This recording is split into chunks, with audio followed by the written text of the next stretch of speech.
Wel, bore da. Pasg hapus a llawen I chi gyd. Mae'n hyfryd cael bod yma. Mae'n hyfryd cael dathlu gyda'n gilydd. Pawb yn gweld yn yfed slur ac yn chompion chocolates a bob dim mwyn I ni gael dathlu bod Iesu wedi dod nôl yn fyw. Croeso arbennig os ydych chi'n ymweld a ni, mae'n hyfryd eich gweld chi. Croeso arbennig os ydych chi adre hefyd yn gwylio. Gadewch I mi ddarllen I gychwyn efo o Ioan ac o bennod 20. Ar y dydd cyntaf o'r wythnos, yn fore, tra oedd I eto'n dywyll, dyma Mair Magdalen yn dod at y bedd ac yn gweld bod y maen wedi ei dynnu oddi wrth y bedd.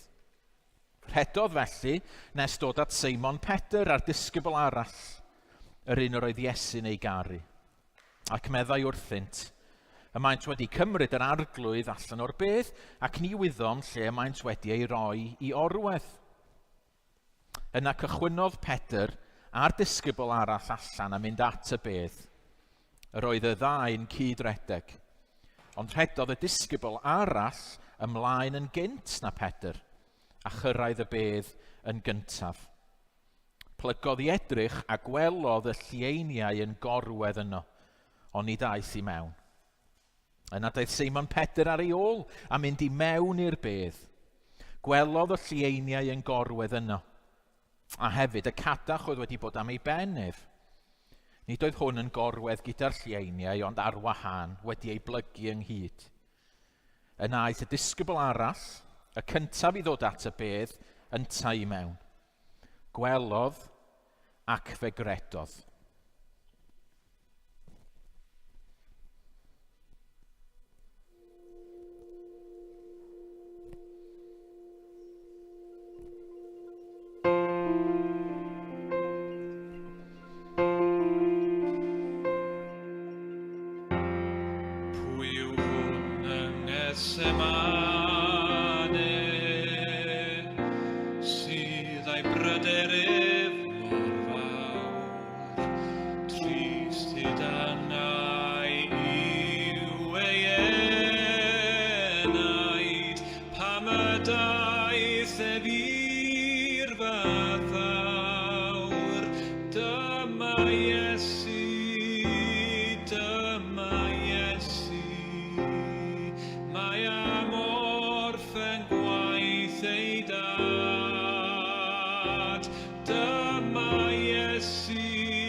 Delirio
weddio.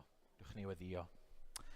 Arglwydd Dduw Dad, diolch am bod ni yma bore yma yn cael dweud dyma Iesu. Bod ni'n cael deud gyda'n gilydd dyma Iesu, mae o'n fyw, mae o wedi atgyfodi. Da ni yn diolch i ti am y newyddion gorau posib. Da ni'n diolch i ti am yr hyn mae o'n i olygu bod Iesu yn fyw, yn eiriol trosto ni y bore yma. Bod o wedi concro marwolaeth. A Dad, wrth i ni ddod, da ni ddim yn dod yn llawen yn y nerth yn hunain. Da ni ddim yn dod yn meddwl bod ni'n special bore yma, ond da ni'n ymwybodol bod ni wedi'n caru gymaint. A bod ti wedi gwneud gymaint drosto ni. Ac o arglwydd Dduw Dad, da ni yn diolch am y cariad rhyfeddol yma.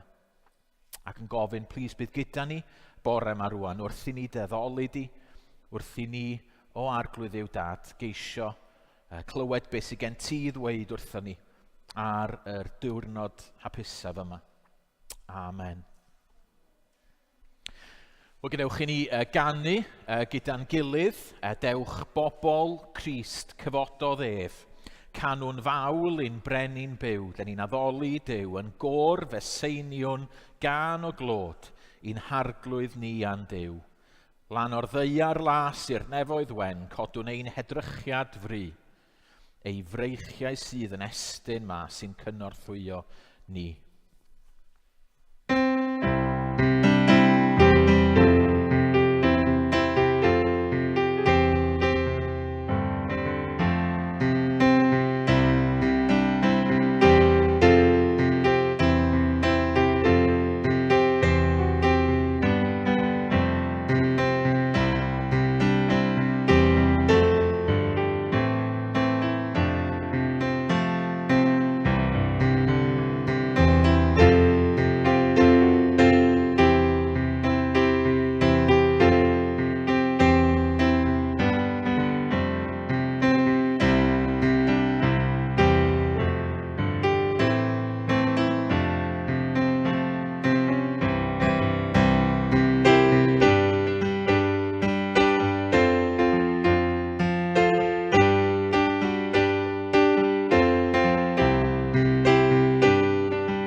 Gwych. Wel, blant, ydych chi'n dod ymlaen? Blant, da chi eisiau dod ymlaen i sta lawr yma na? Gwych. Bril. Na ni. Fedrwn ni gael y golau ymlaen fel bod fi'n medru... O, bril. Gwych. Reit, da chi'n iawn bore yma? O, hwnna'n digon da. Da chi'n iawn bore yma? Ydach, briliant. Reit, mae'n ffantastig eich gweld chi. So rhywun di bita siocled yn barod heddiw? Pawb wedi bita. Heblaw mi un. Mae'n un chwarae teg ddim wedi. OK, gret. Reit, be sy'n neud chi'n hapus? Be sydd yn neud chi yn hapus?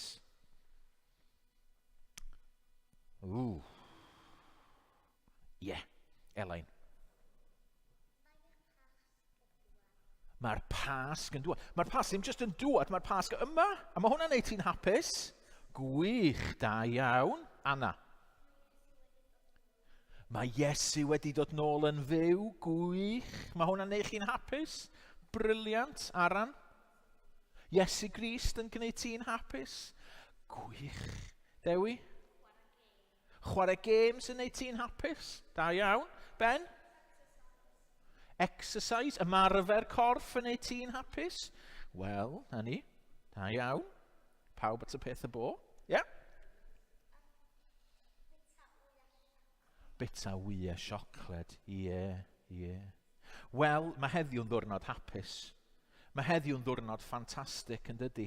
Mae rhai o'na chi wedi dweud yn barod, mae'n Pasg, a nid just bod ni'n cael bita wyau Pasg, fod hwnna'n hyfryd iawn. Mae o'n hapus oherwydd bod ni'n cofio am rhywbeth arbennig heddiw. Be dyn ni'n cofio amdano fo heddiw?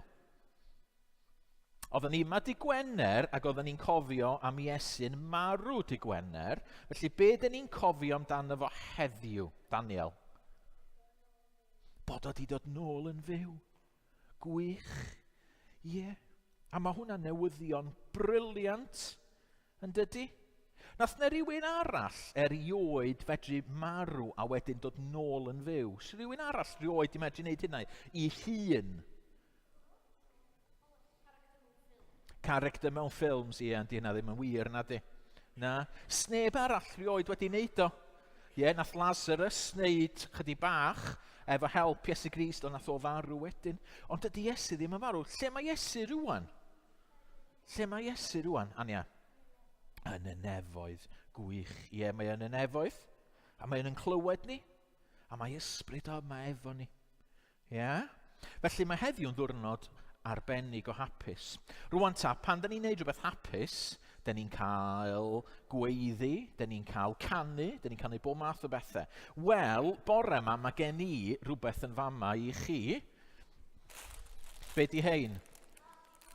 Party poppers. Yn allan ni hyn chdi bach o flynyddoedd yn ôl. So be dwi'n mynd i wneud ydy gewch chi... mae'r genod mawr yn dod. O'n i yn mynd i ddeud, gewch chi mynd â nhw rownd pawb. A be dwi eisiau chi wneud, ydy pan ydych chi'n clywed rhywbeth yn y gwasanaeth heddiw, dim ots pryd, iawn, os ydych chi'n clywed rhywbeth sydd yn eich chi'n hapus, mi gewch chi dynnu party popper. Mi gewch chi dynnu party popper pan mae'n neud chi'n hapus. Dim eisiau cwestiynau, nes i eisiau dweud dim byd efo hwn. Iawn. Felly mi gewn ni... Morgan, gei di rannu heina allan. Iawn. Ac mi gai Flowry a gei di rannu nhw allan i bobl o fama hefyd os ydych isio. Neu just i'r plant. Gei di rannu nhw. Na ti? Na i gymryd un jyst rhag ofn. Na ni. Reit, so gewch chi mynd yn ôl i'ch set. A da ni'n mynd i ganu efo'n gilydd eto. Da ni'n mynd i ganu ac addoli Duw efo'n gilydd. Gorffennwyd y Meseia roes ei fywyd dros bechoder byd. Da ni'n gwybod ma nid pan nath Iesu ddweud ar y groes gorffennwyd, da ni'n gwybod ma nid dyna pryd dyma'r gwaith i gyd yn gorffen, achos dyma Iesu'n dod nôl yn fyw. dyma Iesu'n dod nôl yn fyw. A felly, da ni'n cael canu gyda'n gilydd gorffennwyd y Meseia roes.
Iawn, mae Debs yn mynd i ddod ymlaen wan i ddarllen i ni o Ioan 20, gweddill yr hanes rhyfeddol yma.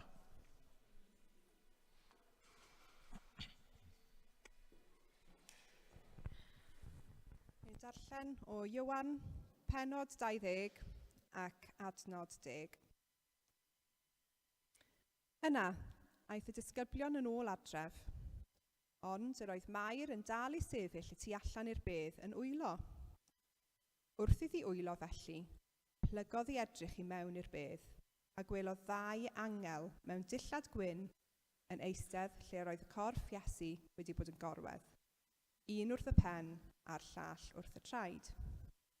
Ac meddai rhain wrthi, wraig, pam yr wyt ti'n wylo? Atebodd hwy, y maent wedi cymryd fy arglwydd i ffwrdd, ac ni yw'n ei lle y maent wedi ei roi i orwedd.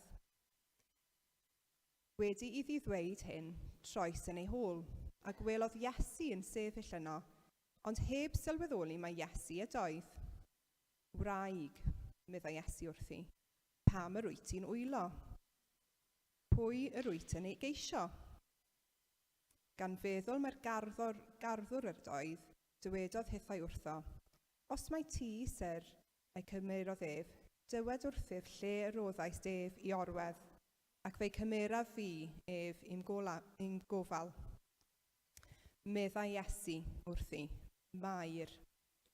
Troes hithau ac meddai wrtho yn iaith yr Iddewon, Rabwni, hynny yw athro. Meddai Iesu wrthi, paid â glynu wrthyf, oherwydd nid wyf eto wedi esgyn at y tad. Ond dos at fy mrodyr a dywed wrthynt, yr wyf yn esgyn at fy nhad i, a'ch tad chwi, fy niw i, a'ch diw chwi. Ac aeth Mair Magdalen i gyhoeddi'r newydd i'r disgyblion.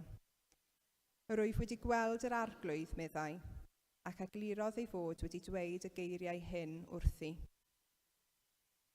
Gyda'r nos, ar y dydd cyntaf hwnnw o'r wythnos, yr oedd y drysau wedi eu cloi lle roedd y disgyblion, oherwydd ei bod yn ofni'r Iddewon, a dyma Iesu'n dod.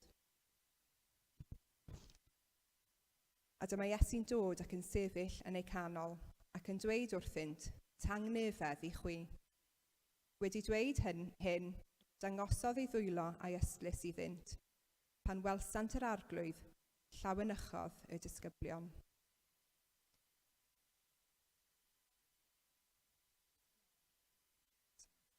Meddai Iesu wrthynt eilwaith, tangnefedd i chwi, fel y mae'r tad wedi fy anfon i, yr wyf fi hefyd yn eich anfon chwi.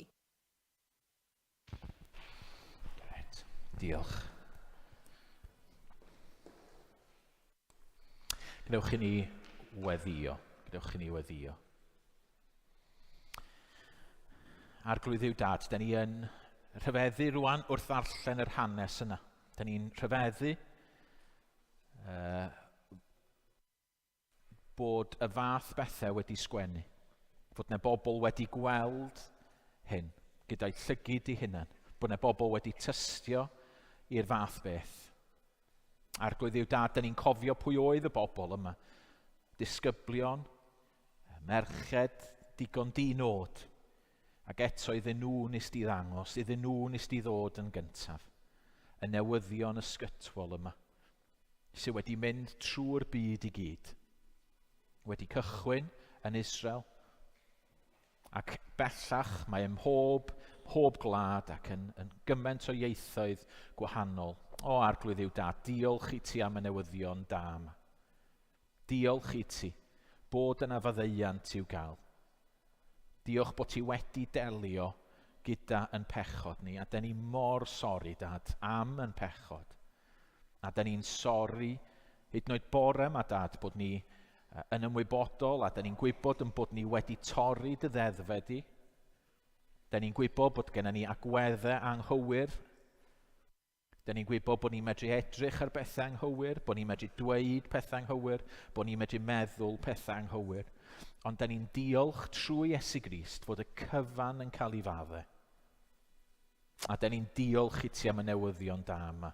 A Dad, da ni'n gweddio y bydd y newyddion da yma'n mynd allan. Da ni'n meddwl am yr cymuned ni a pobl Bangor, a da ni'n gweddio, plis y bydd pobl yn dod i glywed y newyddion yma, ac y bydden nhw'n dod i gredu. Da ni'n gweddio am Gymru, ac am bobl Cymru. Da ni'n gweddio am Bryden, a da ni'n gweddio am y byd i gyd. Da ni'n gweddio bydd pobl yn clywed y newyddion ffantastig yma ac yn dod i gredu. O Arglwydd yw Dad, diolch i ti, a bydd gyda ni rwan wrth i ni ddod at dy air di. Da ni'n gweddio hyn i gyd yn enw Iesu Grist. Amen. Wel, cyn i ni ddod i edrych ar y gair, da ni'n mynd i ganu ac addoli gyda'n gilydd. Iesu, Iesu, rwy ti'n ddigon. Rwy ti'n llawer mwy na'r byd, mwy trysorau sy'n dy enw na thrysorau'r India i gyd. Dyna di'n thema ni wedi bod y tymor yma. Wy'n gobeithio bod ni erbyn hyn wedi dod i sylweddoli, fel oedd Ioan yn sylweddoli, mae Iesu yn fwy na digon. Mae Iesu yn ffantastig. Gadewch ni addoli Duw.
Ni weddio. Arglwydd yw, diolch i ti am y gair rwan. Da ni'n gofyn i ti ddod a gweithio trwy y gair. Da ni'n gofyn y bydd ysbryd glân di yn gweithio yn calonau ni. Da ni'n cyflwyno pawb sydd fama i ti. Da ni'n cyflwyno pawb sydd adre. Da ni'n gwybod bod yna nifer o'r eglwys adre ar hyn o bryd ddim yn dda. A da ni'n gofyn i ti bendithio nhw hefyd wrth iddyn nhw rando. A da ni'n gofyn i ti ddelio efo ni mewn cyfiawnder arglwydd yw da. Da ni ddim eisiau clywed just negeseuon sy'n mynd i neud ni deimlo'n neis. Da ni eisiau ti ddelio efo ni mewn cyfiawnder ond hefyd mewn gras ac mewn cariad. Amen.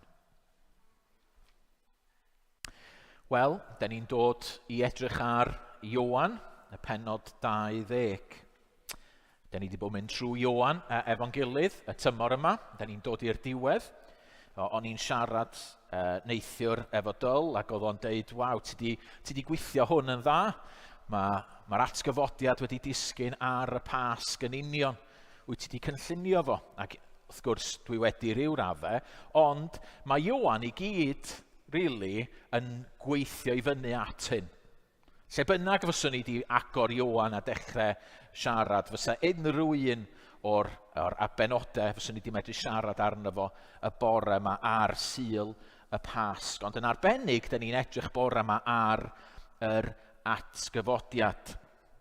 Da ni'n gweld fel mae Ioan wedi bod yn esbonio ac yn dangos pwy mae o'n meddwl ydy Iesu. Oedd o wedi treulio blynyddoedd gyda Iesu, yn byw gyda Iesu, yn gweld Iesu. Mae wedi gweld yr eglwys wedyn yn tyfu. Mae Ioan yn sgwennu yr efengil yma ar ddiwedd i fywyd. A mae o'n edrych yn ôl a mae o'n dweud dro ar ôl tro yn dydy, Iesu Grist ydy mab Duw. Iesu Grist ydy mab Duw. Dwi'n hollol argyhoeddiedig o hyn. Ac am ni, be da ni'n cyrraedd heddiw ydy'r prawf mwyaf o hynny. Ac be da ni'n mynd i wneud bore yma, di edrych ar yr hanes, edrych ar pennod 20, a dwi jyst yn mynd i edrych ar 3 esiampl, 2 esiampl o'r bennod. Fydd gobeithio'n help i ni. Fydd gobeithio yn gymorth i ni wrth i ni feddwl am y digwyddiad anhygoel yma, am yr atgyfodiad. Ac be da ni angen neud i gychwyn efo, di sylweddoli fod pawb yn yr hanes yn cychwyn mewn lle tywyll yn dydyn. Oedden ni yma, dydd Gwener yn cofio am Iesu yn marw ar y groes. Ac oedd o'n ddigwyddiad digon somber, oedd o'n ddigwyddiad mewn un ystyr trist, lle oedden ni'n cofio fod Iesu wedi marw. Wel, i'r disgyblion ac i Mair ac i'r genod merched eraill, oedden nhw'n amlwg, oedd o'n sefyllfa eithriadol o anodd. Oedden nhw mewn ofn. Oedd Iesu wedi gladdu. Oedden nhw wedi cael diwrnod, a gallwch chi ddychmygu sut fath o ddiwrnod oedden nhw wedi cael rhwng hynny a'r bore, da ni'n ddarllen amdano fo'n fama. Oedden nhw wedi cael siom. Oedden nhw'n ofni efallai bod yr awdurdodau'n dod ar eu hôl nhw. Oedden nhw'n llawn ansicrwydd, oedden nhw'n teimlo ar goll. Efallai bod yna rai isio dial. Efallai oedden nhw'n teimlo'n grac ac yn meddwl doedd Iesu ddim yn heiddi hyn. Mae yna rai ohonyn nhw'n teimlo euogrwydd. Mae yna lot yn teimlo galar a blinder. A lle bynnag, dwi'm yn gwybod beth yw sefyllfa lot ohonoch chi bore yma, ond lle bynnag ydych chi, dwi'n meddwl bod o'n dda i ni gofio mae dyma lle mae'r disgyblion a lle mae y gwragedd arni ar y pwynt yma. Lle bod yna rai ohonoch chi yn stryglo, lle bod rhai ohonoch chi'n ffeindio hi'n anodd, lle bod rhai ohonoch chi'n teimlo bod Duw yn bell a wedi gadael chi i lawr efallai. Falle bod chi'n teimlo fel yna.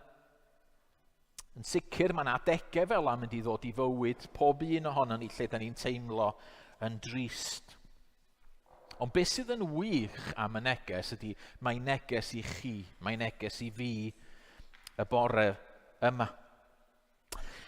Felly gylewch i ni droi ati yn reit sydyn. Y person cyntaf dwi eisiau edrych arno fo di Ioan ei hun. Ioan ei hun. Da ni'n gwybod ar ôl y croesoelio, oedd Ioan yna'n gweld beth oedd yn digwydd, achos mae o wedi sgwennu amdano fo. Da chi'n cofio oedd wedi gweld y bicell yn cael ei roed mewn yn ochr Iesu Grist.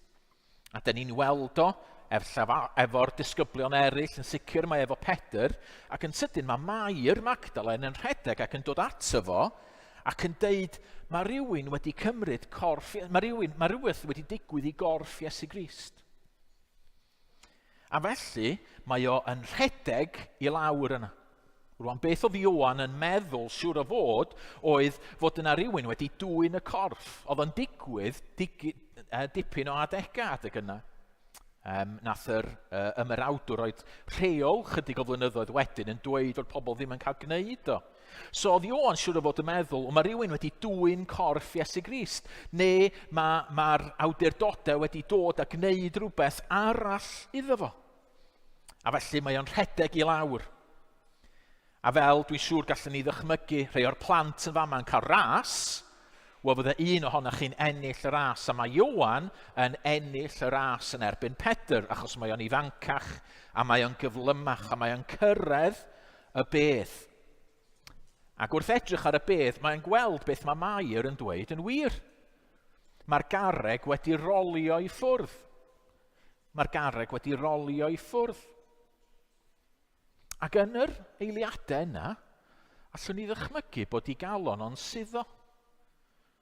Bod o'n meddwl, be sydd wedi digwydd? Be sydd wedi digwydd i Iesu Grist? Ond yn araf, mae Pedr yn mynd mewn, ac mae Ioan, a mae o'n gweld rhywbeth. Yn adnod 5. Plygodd i edrych, a gwelodd y llieiniau yn gorwedd yno.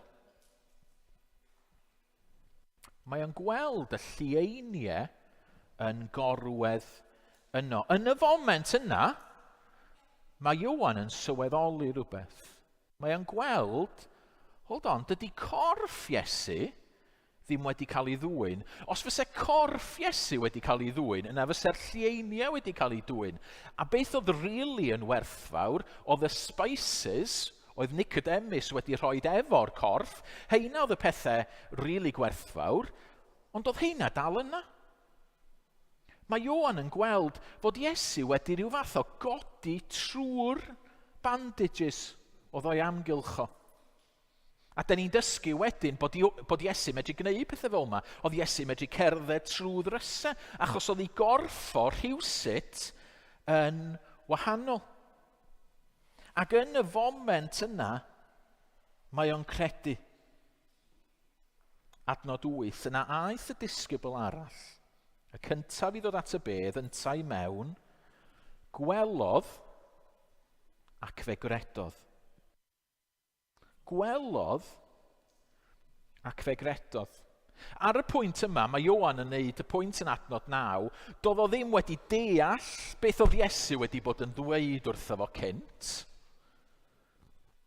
Ond mae e jyst yn gweld, mae'n gweld yr llieiniau, mae'n gweld y bedd gwag, mae'n hollol syml. Mae'n gweld bod y corff, mae rhaid bod y corff wedi codi, mae'n edrych ar y dystiolaeth. Diom yn gweld Iesu Grist, achos dydy Iesu Grist ddim yno. Ond mae o'n gweld a mae o'n credu. Mae o'n trystio. Mae o'n gweld a mae o'n deud, mae Iesu wedi dod nôl yn fyw. Mae o'n dangos ffydd. Mae'n lyflu'n dydy. Gwelodd ac fe gredodd. A dyma di'r esiampl cyntaf i ni y bore yma. Be ydych chi yn ei weld pan ydych chi'n edrych ar Iesu Grist? Pan ydych chi'n darllen yr hanes yma, a nid jyst storis ydy o, ond hanes, ac os ydych chi ddim yn siŵr am yr hanes, mae yna lyfrau yn yr ochr fanna wneud helpu chi. Mae yna bobl di mynd i drio edrych ar y tystiolaeth, yr evidence, o ydy'r bedd gwag yn wir. be ydych chi'n neud pan ydych chi'n gweld? Be ydych chi'n gwneud pan ydych chi'n gweld? Ydych chi fel Ioan a ydych chi'n credu? Neu ydych chi fel rhywun arall fysa'n dweud, o na, dwi'n gweld ond dwi ddim yn mynd i gredu. Be ydych chi'n gwneud? Mae o fel, mae'r atgyfodiad chydig bach fel cerdded ar hyd y ffordd. Ac yn sydyn, ydych chi'n dod at groesffordd. Lle does o ddim ffordd ymlaen dim mwy, mae rhaid i chi droi. So os ydych chi'n gweld Iesu Grist, ydych chi'n gweld yr atgyfodiad, mae rhaid i chi unna credu yno fo, neu ddim. A beth mae Ioan yn ei wneud ydy mae Ioan yn edrych a mae'n dweud dwi'n credu. Does na'm byd arall fedra i wneud. Mae'n hollol amlwg. I Ioan oedd o'n hollol amlwg. Cyn hyd yn oed i Iesu ymddangos iddo fo, oedd o'n dweud dwi'n credu. Oedd o'n dweud dwi'n credu bod Iesu wedi dod. Dwi'n credu bod o wedi concro marwolaeth. Dwi'n credu. Ac felly nath Ioan yn y pwynt yna, hynny nath o gredu o nath o roed i fywyd eto i Iesu Grist, yndo? Nath o roed i fywyd i Iesu Grist. A felly mae hwnna'n challenge i chi bore yma. Os ydych chi'n edrych ar yr atgyfodiad, a mae o yn rhywbeth hollol rhyfeddol. Fysa neb arall wedi medru wneud o, a da ni ddim yn dweud mae rhywbeth i wneud i fyny ydy o, mae o wedi digwydd. Wel, os ydych chi'n gweld ac yn gweld mae o wedi digwydd, yna mae rhaid i chi ymateb. Mae rhaid i chi feddwl, waw, pwy ydy'r person yma sydd wedi dod yn fyw? Pwy ydy y person yma? A mae Ioan yn dweud yn dydy, mae mab Duw ydy o. A felly mae rhaid i ni wrando arno fo. A mae rhaid i ni ddilyn o. Felly Ioan. Wedyn yr ail berson da ni'n gweld ydy Mair Magdalen. Mair Magdalen. Rwan hi oedd y cyntaf yna. Ac mae hi yna, mae siŵr o fod efo rhai o'r gwragedd eraill, achos mae'r efengyl eraill yn sôn am wragedd eraill. Mae Ioan jyst yn sôn amdani hi.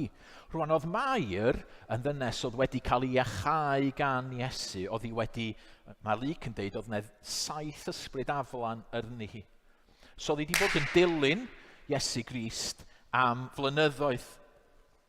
Oedd hi wedi bod oedd hi wedi disgyn mewn cariad gyda'r arglwydd Iesu Grist yn yr ystyr, oedd hi wedi gweld na fo oedd yr arglwydd. A dych chi'n meddwl sut oedd hi'n teimlo ar y bore yna? Oedd hi yn amlwg bron methu prosesu'r peth. Hynny, mae'n siarad a mae'n dweud wrth y garddwr, dydy, be ti wedi wneud gyda'n arglwydd i? Hynny, dydy methu galw Iesu'n corff. Mae hi'n meddwl mae corff ydi ar y pwynt yna. A mae'r angylion yn siarad efo hi.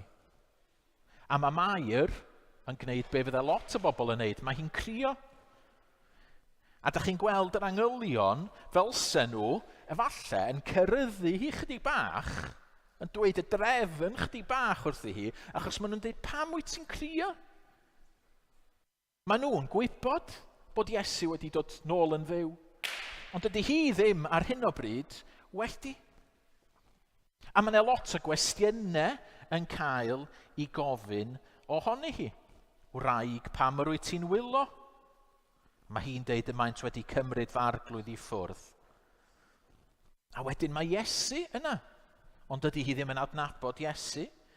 A mae Iesu'n deud, wraig, pam yr wyt ti'n ei wylo?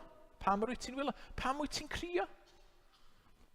Maen nhw'n gwybod mewn ffordd pam, ond maen nhw'n trio tynnu fo allan ohoni hi. Pwy wyt ti'n ei geisio? Ac gan feddwl mae'r garddwr ydoedd, dywedodd hitha wrtho, os mae ti, syr, a'i cymerodd ef, dywed wrthyf lle rhoddais ef i orwedd, ac fe'i cymera fe fi'n gofal. A wedyn, da ni'n gweld y darn hyfryd yna. Mae Iesu jyst yn dweud, Mair. Mair. A mae'n adnabod o. Mae'r cyffyrddiad personol yna. Rwan wythnos yma, o'n i yn edrych ar YouTube. Rhai yna chi'n offi gwachod YouTube? A fideos a pethau fel ar YouTube. Wel, oedd yna un fideo, ac oedd rhywun wedi rhannu fo, am ferch fach. Oedd hi'n iau, dwi'n meddwl na Elain, oedd hi'n fach. Ac oedd hi mewn priodas. Ac mae'n amlwg oedd hi yn un o'r morwynion priodas neu rhywbeth. Ac yn amlwg, mae thad a'i mam hi oedd yn priodi. Ac oedd y ferch fach yn gorfod cerdded i lawr, drian ohoni hi, ac oedd hi ar ben ei hun. Ac oedd hi'n cerdded yn ansicr, ac o'ch chi'n gweld, oedd hi ar fin dechrau crio, achos oedd yn amlwg oedd pawb yn edrych arni, ac yn meddwl pa mor beautiful oedd hi ac yn y blaen, ond oedd hi yn fach ac yn ansicr. A wedyn yn sydyn, pwy mae'n weld yn y ffrynt? Dad. A mae gwyneb hi newid, a mae hi'n agor i breichiau, a mae hi'n rhedeg lawr at ei dad. A da chi'n cael y teimlad, mae rhywbeth fel sydd yn digwydd yn fama.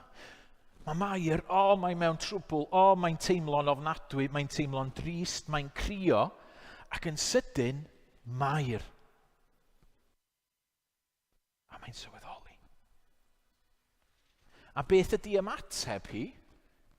Mae'n amlwg bod hi'n troi rownd, a mae'n amlwg bod hi'n rhedeg at Iesu, a mae'n ei gofleidio fo.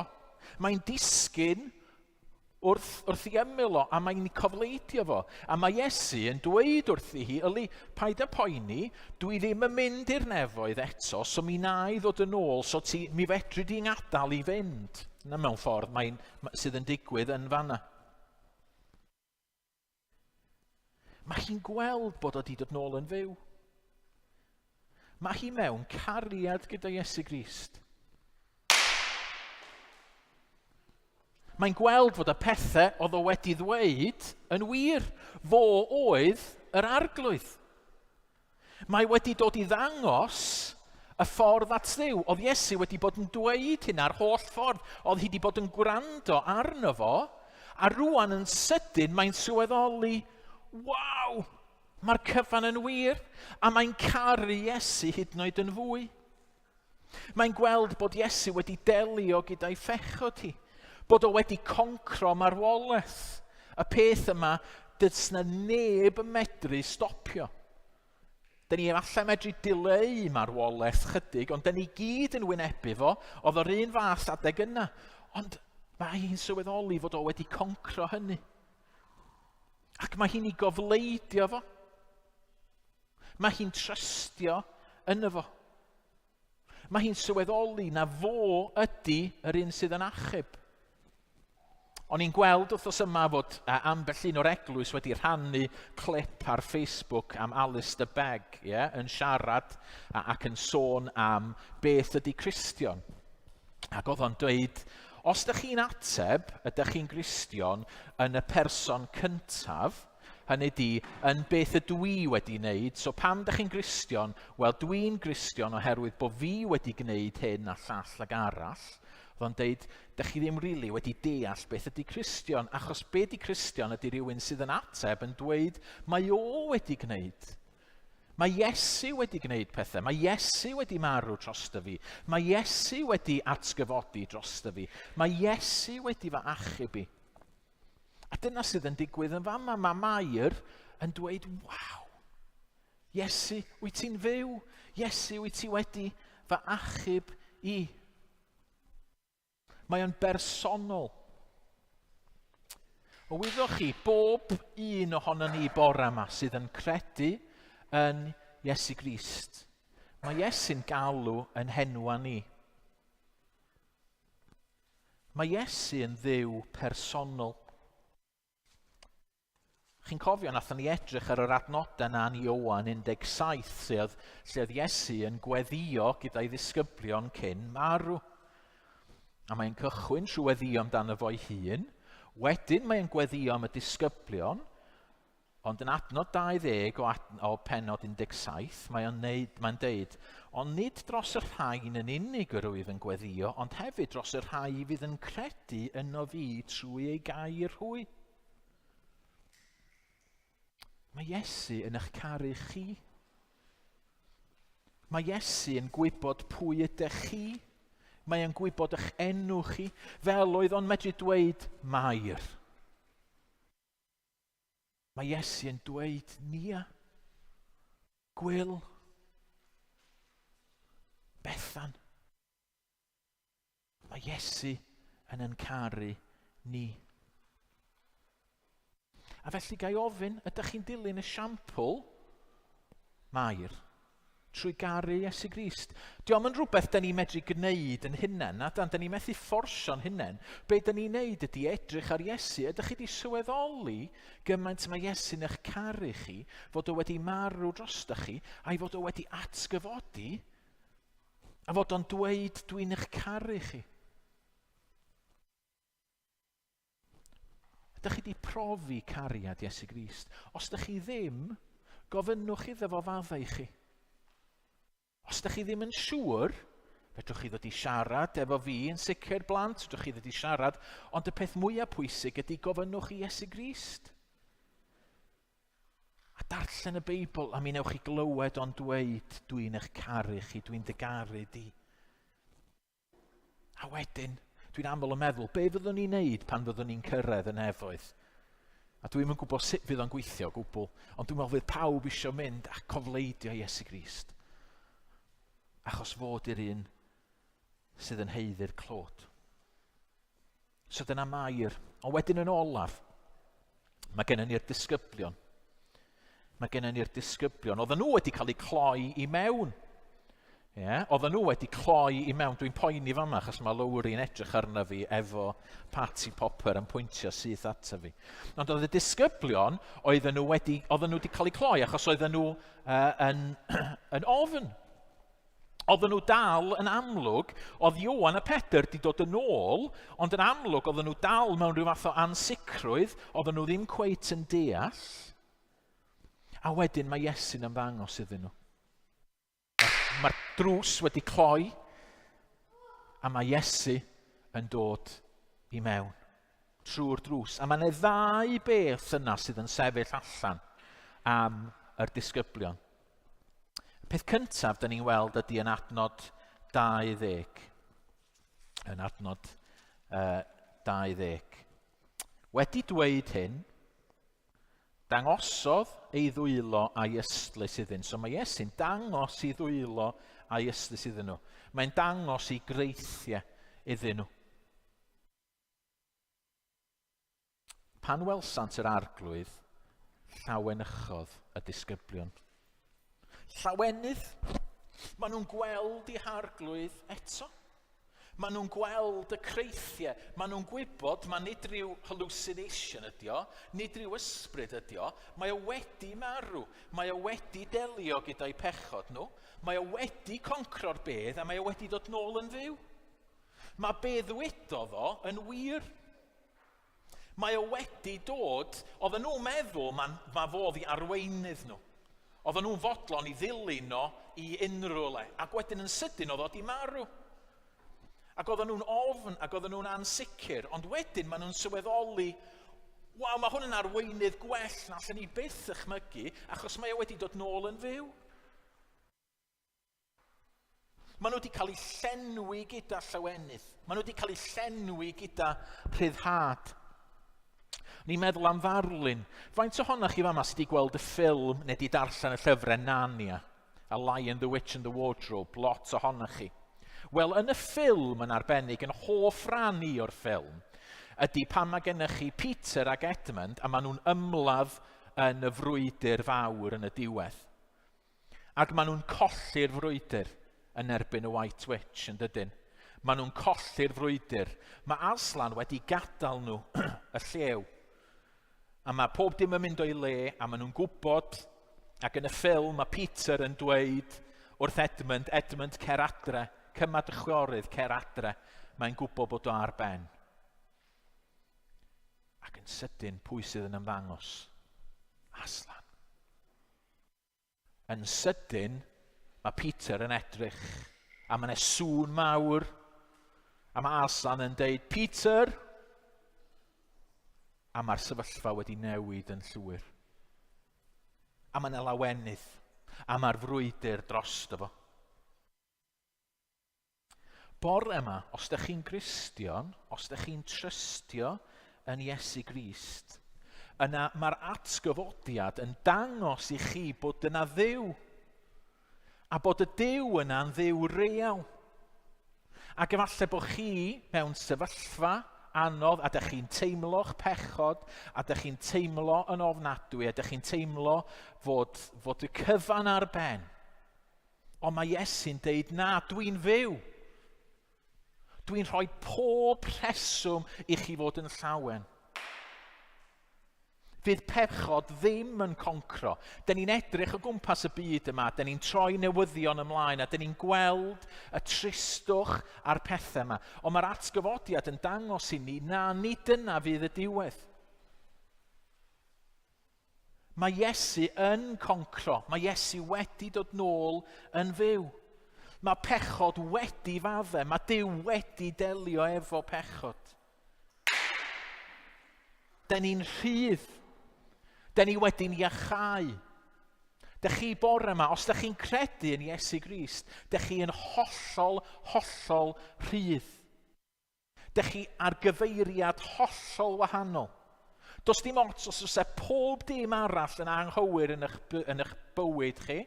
Dim ots os oes chi'n y sefyllfa mwyaf erchyll, a dwi'n eisiau gwneud yn fach o hynny, ond fydde dal gennych chi bob rheswm yn y byd i fod yn llawen. Achos ydych chi'n nabod Duw. Nid marwolaeth fydd y diwedd i chi. Mae o wedi'ch caru chi. Mi fedrwch chi edrych ar unrhyw sefyllfa a gwybod mae Duw yn yngharu fi. All na ddim byd eich gwahanu chi o ddiwrthgariad Duw. Dyna i chi reswm i fod yn llawen. Dyna i chi reswm dwfn i fod yn llawen.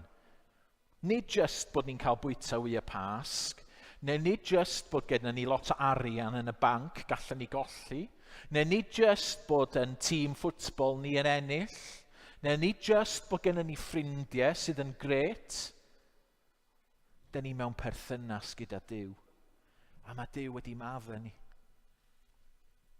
So maen nhw'n llawenhau. Ond mae yna un peth arall. Tangnefedd. Chi sylwi fel mae Iesu'n dweud ddwywaith wrth y disgyblion. Tangnefedd i chi.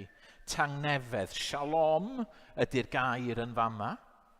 A mae o'n golygu rhywbeth dwfn. Dyn ni'n meddwl am tangnefedd fel heddwch a diffyg rhyfel efallai. So y pethau efallai pasif am tangnefedd. Wel ie, dyn ni ddim yn cael trafferth, dyn ni ddim yn dioddef. Mae hynna'n wir. Ond mae o'n fwy na hynna. Mae tangnefedd go iawn yn rhywbeth actif. Mae o'n rhywbeth mae'n berthynas real. Dych chi'n meddwl am y plentyn yna yn y briodas o'n i'n deitha chi, yn teimlo'n ansicr, yn gweld pawb yn edrych arni hi, ac yn sydyn mae'n gweld ei thad, a mae'n rhedeg at ei thad, a mae'n cofleidio fo. A mae'n profi tangnefedd. Pan ddwedodd Iesu yn fama tangnefedd i chwi, dyma oedd y tro cyntaf ers gardd Eden i rywun fedru dweud mewn gwirionedd tangnefedd i chi. Chwi roi darlun i chi. Ar hyn o bryd yn Wcráin, mae yna ryfel ofnadwy yn digwydd. A dwi'n gwybod, wrthos yma oedden ni'n gwylio Zelensky, yr arweinydd yn ei fath o headquarters. A dwi'n siŵr fod Zelensky bob bore yn deffro, a mae'n dweud wrth i filwyr o'i amgylch o, bore da. A mae'n golygu fo'n dydy, dwi'n siŵr, bore da i chi. Ond ydych chi'n gweld, mae'n berygl mawr yna yn does. Mae'n berygl ofnadwy yna dal. Mae'n dweud bore da, mae'n deud dwi yn gobeithio y bydd heddiw'n ddiwrnod da, ond mae'r rhyfel yn dal i fynd. Ond dychmygwch pan fydd Zelensky ar ddiwedd y rhyfel. A fydd Rwsia ddim yn ymladd dim mwy. A fydd yna ddim bomiau yn disgyn. A wedyn fydd o'n deffro ac yn dweud bore da. Fydd o'n fore da go iawn. Ac hyd at y pwynt yma, mae Duw wastad wedi bod yn deud, wel tangnefedd, ond da ni'n gwybod hyd at y pwynt yma, oedd yna dal, oedd yna bechod yn bywydau pobl, oedd yr aberth ddim wedi roed, ond yn fama rwan mae Iesu medru dweud tangnefedd. Full stop. Heddwch llwyr. A mae'n dweud o eto wrth y disgyblion, tangnefedd. Nid just ffordd o ddweud, helo, bore da, sut ydych chi? Dwi'n rhoi tangnefedd llwyr. A bore yma, mae Iesu'n dweud wrthych chi tangnefedd. Beth bynnag di'ch amgylchiadau chi, beth bynnag di'ch meddyliau chi, os ydych chi yn dioddef o anhwylder meddyliol neu beth bynnag sydd yn beth ofnadwy, ond mae Iesu'n dweud tangnefedd. Os ydych chi'n teimlo'n euog am eich pechod, os ydych chi'n mynd at Iesu Grist ac yn gofyn i Iesu faddau chi, mae'n dweud tangnefedd. A felly, da ni'n dathlu yr atgyfodiad. Da ni'n dathlu heddiw, mae o'n ddiwrnod gwych. Mae o'n ddiwrnod ffantastig. Mae o'n ddiwrnod i ddathlu oherwydd mae Iesu wedi dod nôl yn fyw. Da ni'n medru edrych arno fo a da ni'n medru dweud, ie, dwi'n credu. Fel Ioan. Da ni'n medru edrych arno fo fel Mair ac da ni'n clywed fo'n dweud yn enw ni. A da ni'n caru fo. A felly da ni'n teimlo llawenydd. A da ni mor llawen. Mae o llawer mwy pwysig na unrhyw beth arall yn bywyd ni. A da ni'n profi'r tangnefedd rhyfeddol yma. Gewch ni orffen trwy ganu, trwy addoli gyda'n gilydd. Gwawriodd y bore yn ddisglair a chlir. Gen i gobeth yn ninas Jerusalem. Mae'r emyn yma mynd â ni at y bedd agored. Lluain ymhlug goleini'n y bedd, wrth i'r yr angel gyhoeddi cyfodwyd. Gwel iachawdwriaeth Duw, cariad ddaeth, dioddef wnaeth, rhoddwyd aberth llawn. Cyflawn yng Nghrist y dyn, byw i wef, Crist gyfodwyd fri o'r bedd. A wedyn mae'n mynd ymlaen i sôn am Mair sydd yn wylo. Ble rhoddwyd ef? Yn ei thristwch fe dri wrth y beddrod gwag. Llais sy'n ei galw, Mair, medde fe. Dyma'r meistr, mae'r arglwydd yn fyw drachefn. Daw'r llais drwy'r oesoedd maith. Mae'r llais yn dod at ni bore yma. Bywyd rydd, gobaith sydd, daw a hedd i ni y tangnefedd yna. Seinia nes daw drachefn. Byw i wef, Crist gyfodwyd fri o'r bedd.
Wel, os rhywun eisiau siarad mwy am be dwi wedi esbonio bore yma, croeso i chi ddod at ni ar y diwedd, plis gnewch hynny. Byddwn ni wrth yn bodd yn rhannu mwy gyda chi am y llawenydd anhygol yma sydd ganddyn ni. Y llawenydd bod Iesu yn fyw. A felly, bod ni yn mynd i fod yn fyw hefyd, mewn perthynas gyda fo am byth. Felly dewch i ni orffen trwy ddeud y gras gyda'n gilydd. Gras ein harglwydd Iesu Grist a chariad Duw a chymdeithas yr ysbryd glân a fyddo gyda ni oll o'r awr hon hyd byth. Amen.